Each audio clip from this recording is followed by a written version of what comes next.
The Palestinian problem. We want a negotiated solution, and we don't want to impose a solution on anyone, and we are committed to the path of negotiation. But our entire problem is this: there's no one to negotiate with. Not because the Arabs don't have people who would negotiate a genuine peace, a peace of coexistence. But the problem is that they're terrified. They're terrified by the death squads sent by the PLO, by Arafat and the fundamentalists who are in league with him. This is the problem. If we remove the Saddam PLO mentality, if we liberate those forces that are out there, that may come out in the wake of such an earthquake that creates cracks in people's minds and allows other attitudes to come up, then we might have a breakthrough. Netanyahu also says Israel is carefully watching Soviet diplomatic moves, noting the scuds Iraq is firing at Israel are Soviet-made. Israel's ambassador to the U.S. apologized today for criticism he'd made about the Bush administration.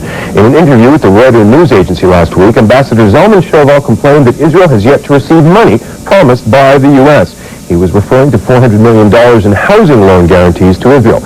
Ambassador Shoval called the delay, quote, a runaround. That prompted an angry cable from President Bush to Israeli Prime Minister Yitzhak Shamir. Today, the ambassador admitted he said things ambassadors aren't supposed to say. He also expressed gratitude for the aid the U.S. has supplied to his country. We are deeply appreciative of the aid which the United States government has given us in the past, and I mentioned already the Patriots.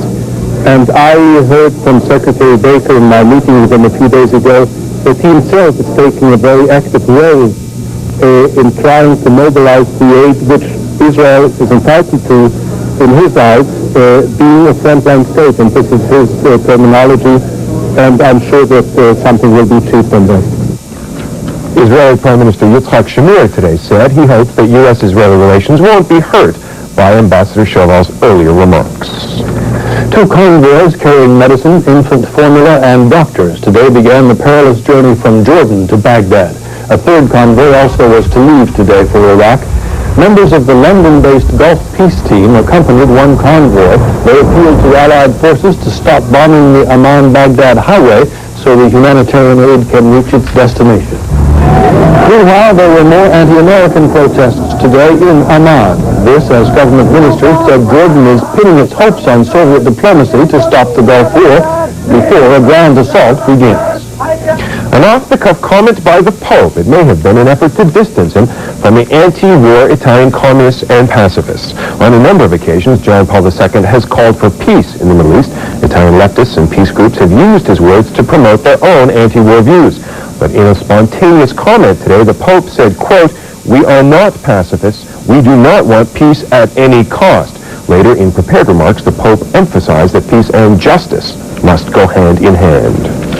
There's a report of an anti-Saddam Hussein protest in Iraq. The Associated Press story comes from travelers arriving in Cyprus from a town in southern Iraq. They say the demonstration happened earlier this month and drew up to 5,000 people. They also say 10 officials from Iraq's ruling party were shot and killed when they tried to stop it. In the United States, police in New York estimate about 5,000 people came to Times Square today for an anti-war rally. Demonstrators called for an end to the Allied bombing. They also charged the government with censoring information about the war. In Houston, there was a two-wheeled turnout with another point of view. About 500 motorcyclists got revved up and then circled Houston on the interstate highway.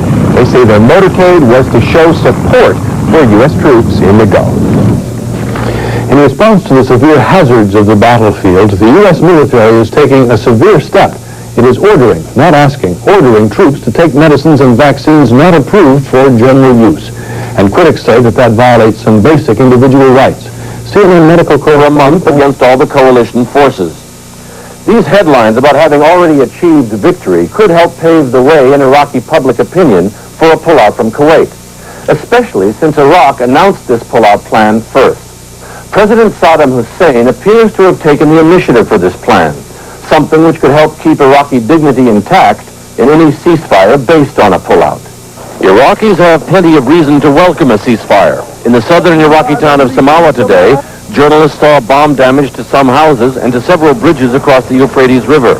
This man described how they were bombed last Sunday afternoon, killing his son and many others who were on a crowded pedestrian bridge. From the first bomb, many people dead, many people wounded and fell on the bridge. But in the second bomb, in the middle, all the wounded fell in the river and drove. Baghdad's mayor has already taken journalists on a tour of his city to see water supplies back at a primitive level. People chopping trees, which used to carry a stiff punishment for cooking fuel. No water, no sanitation. The sewerage is disrupted and it is flooding complete areas of Baghdad. No electricity and therefore no basic facilities, no heating, no cooling, no refrigeration. The horse and cart is now allowed back in the city again since there's no gas for private cars. Some of the reasons Iraqis would be delighted to have these air raid sirens in the dark end, if the visit of their foreign minister to Moscow can somehow produce a ceasefire which would leave the dignity of the Iraqi people intact. Bill Blakemore, ABC News, Baghdad. When we come back, America's ultimate war goal, neutralizing the Iraqi war machine. Ooh, smells good. Like a claims hundreds of civilians were killed. Newsweek says the bunker attack was aimed at Saddam Hussein's inner circle and military high command and was an effort to persuade them that unless they act to stop Saddam, they are personally at risk. The U.S. has always denied that Saddam himself is a military target. American officials have been careful, in public at least, to limit their war goals to those spelled out by United Nations resolutions. Privately, however, they admit their goals go much further, as ABC's Bob Zelnick reports. In publicly defining U.S. war aims, the administration maintained again today that by far the most important involves implementing the Security Council call for Iraq to leave Kuwait. I would argue that our objectives are clear-cut. It's to force him out of Kuwait. But in the next breath, officials indicate they feel there is danger in peace without victory over Saddam Hussein. It would compound the tragedy to end it incompletely and leave this man free to engage again, to rebuild his forces, to engage again in the kind of aggression which he has obviously been planning now for some years. Privately, administration officials acknowledge that neutralizing Iraq as a post-war military threat has been part of the U.S. agenda all along. It's why Iraq's capability to produce weapons of mass destruction, nuclear, chemical, and biological, were made priority targets. It's also why President Bush seems anxious to get the ground campaign underway.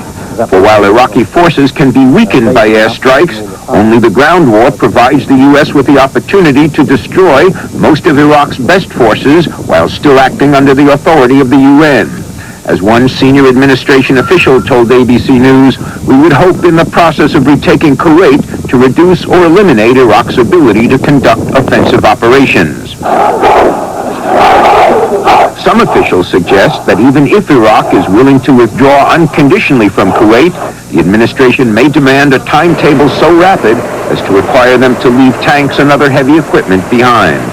Sources here say the administration is dealing confidently because its own estimates, as well as those of commanders in the field, suggest a ground campaign to crush Iraqi forces and retake Kuwait could be accomplished within 3 to 4 weeks. Bob Zelnick, ABC News at the Pentagon.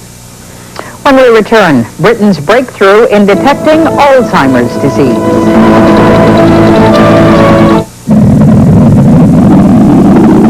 What can a pitney bow's mailing system do about rising? This is Crow Country on the Bighorn and Little Bighorn rivers in Montana. The 8,000 crows who live on or near this reservation adopted white man's ways a long time ago, but old beliefs survive.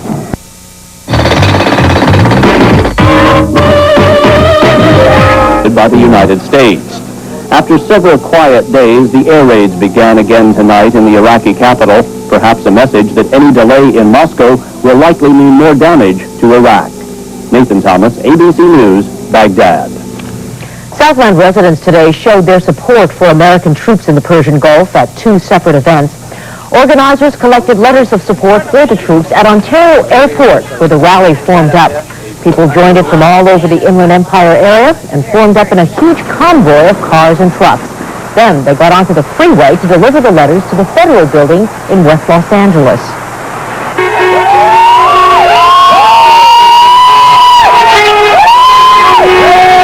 And at another rally today, organizers asked drivers to honk their horns to show support for the troops. That rally was held at Parnell Park in Whittier. Joanne, since the war broke out, Southland's Jewish community has demonstrated its support for Israel. Tonight, a delegation of Jewish leaders from the Simon Wiesenthal Center is getting ready to travel to Israel. As Linda Moore reports, they'll be meeting with Israel's top political leaders. The flag of Israel and a variety of American flags were flying curbside along Wilshire Boulevard today.